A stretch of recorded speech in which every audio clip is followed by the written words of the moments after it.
On a dark night, the waning moon hung high, looking strange when passing clouds revealed its light. The long-shut wooden door opened with a creak as an officer-like man in gray walked in and respectfully handed a sealed file to the other man sitting in the dark. Lieutenant General, sorry. No trace of evil can be found in his jeans. The man in the dark opened the file and took a look. Confirmed? The man in gray nodded. Yes. The man in the dark frowned and waved to him. The man in gray gave a salute and walked out, shutting the door behind him. Once again, all was serene, with only the bright and cold moonlight shining upon the ground. Gavin had a dream that he was rolled by a whirlwind high up into the sky and tossed down. The feeling of gravity loss woke him up in a panic. He got up and scooted to his mother's room, holding his little pillow to his chest. He found her room locked, and he seemed to hear a conversation inside. The door was too thick to allow the voices to pass through clearly, even though he put his ear to it.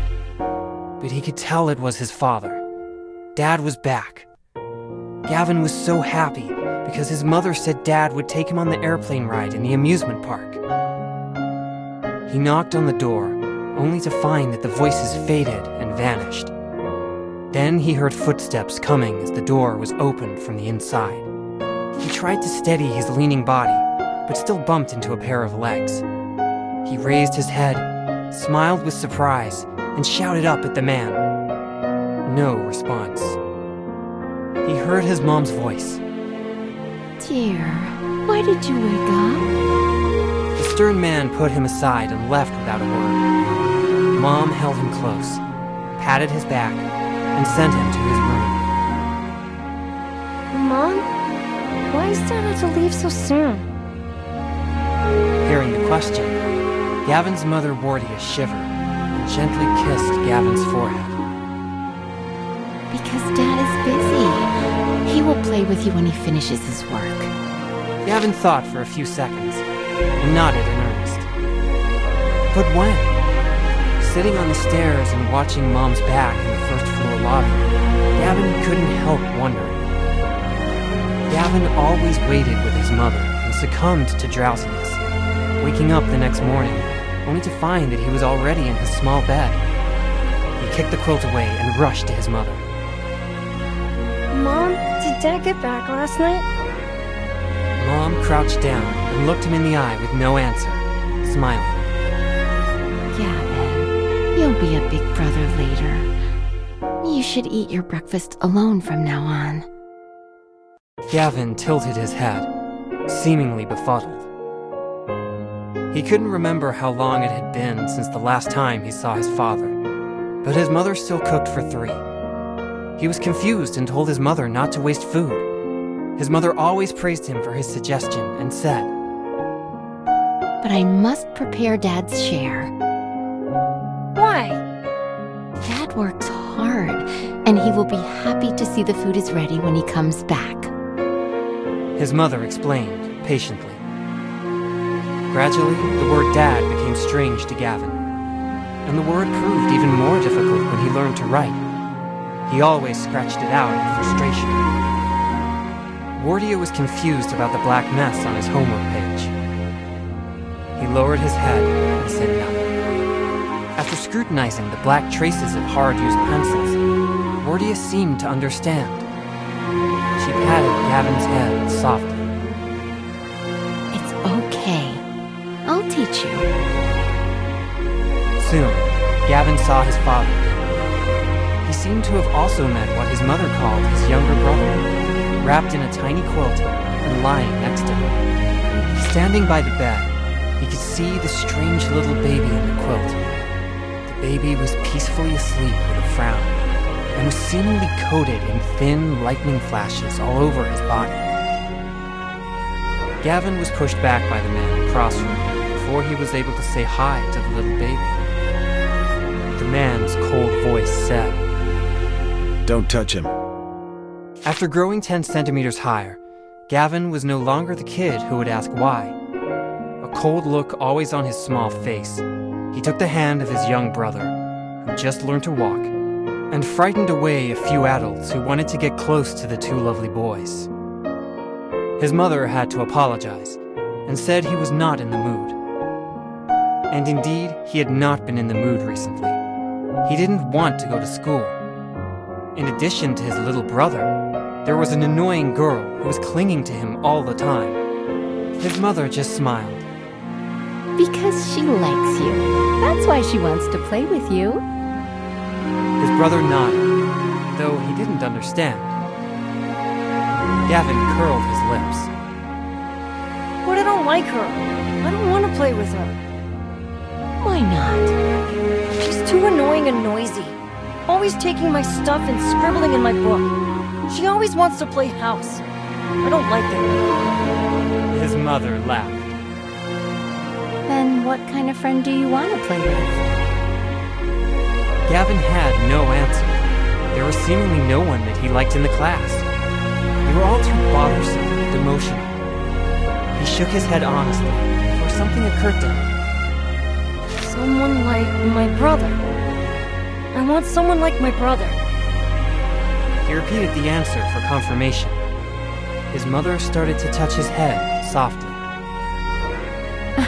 Then you should get along all the time. Gavin nodded sincerely. His little brother looked up at him with his tilted head as if he somehow understood. Perhaps because he promised his mother, or because he really did love his brother. After that, Gavin would think of his little brother first when there was something to eat or to play with. Gavin, who frowned before other chatty kids, had fathomless patience for his brother's endless whys. To his little brother who grew up following his footsteps, Gavin was more like a best friend, someone to rely on. Gavin always kept to himself and stayed away from trouble, until that happened. Monster! Monster! A group of kids were cheering when Gavin returned to the sandpit.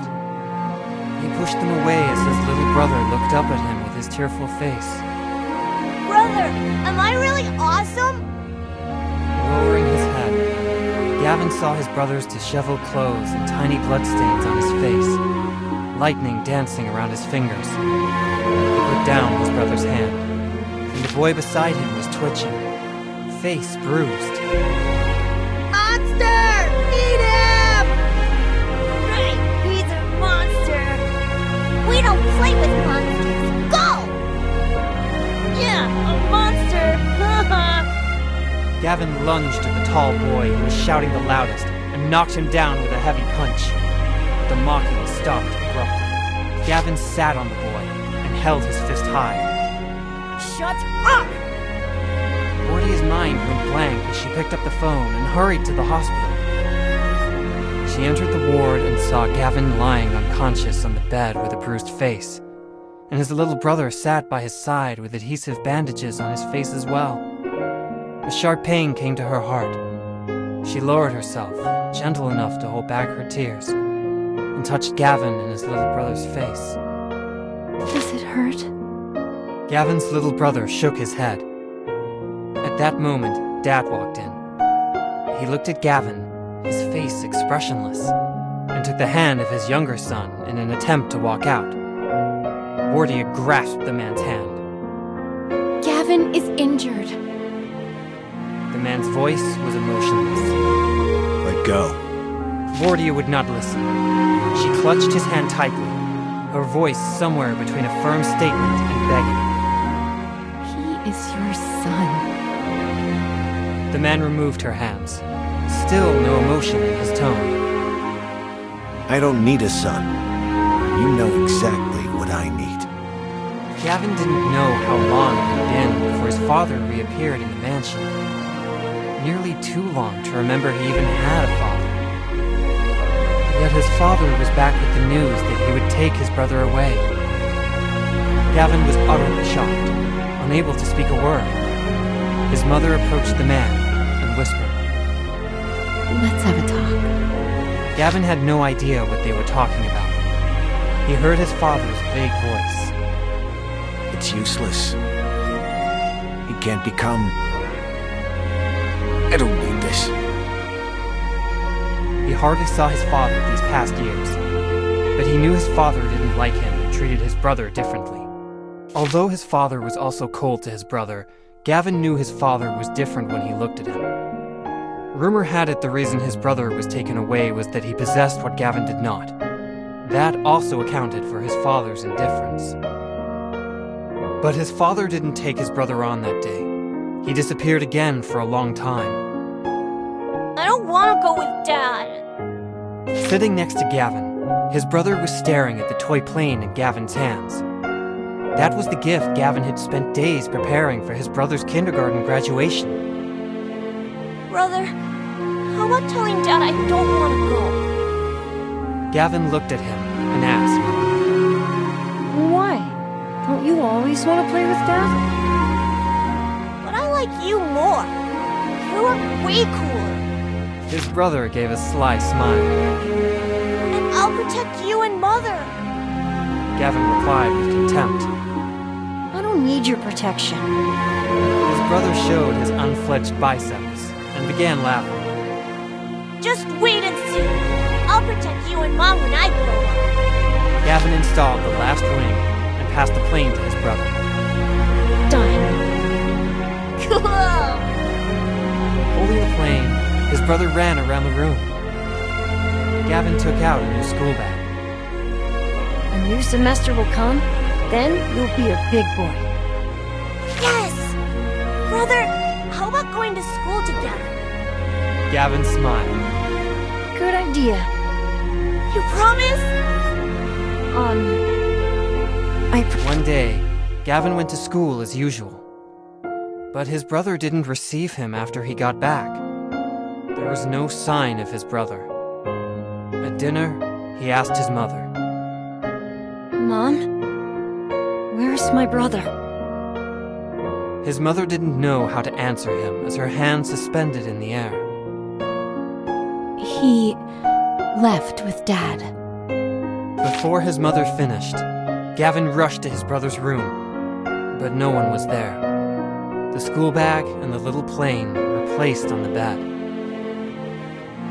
Gavin walked to the plane, picked it up, and stared at it blankly.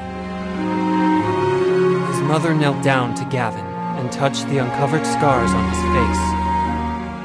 An unstoppable sense of sadness and failure took over her. Trying to hold back her tears, she said, He loves you, but he's busy with too many things. He has his reasons. She had no idea if she was trying to convince Gavin or herself. Gavin couldn't understand the reasons. More important than our family? His mother nodded. He has a lot of families to protect. Gavin recalled the day when his brother showed his flat biceps and promised to protect his family, a smile crawling up his innocent face.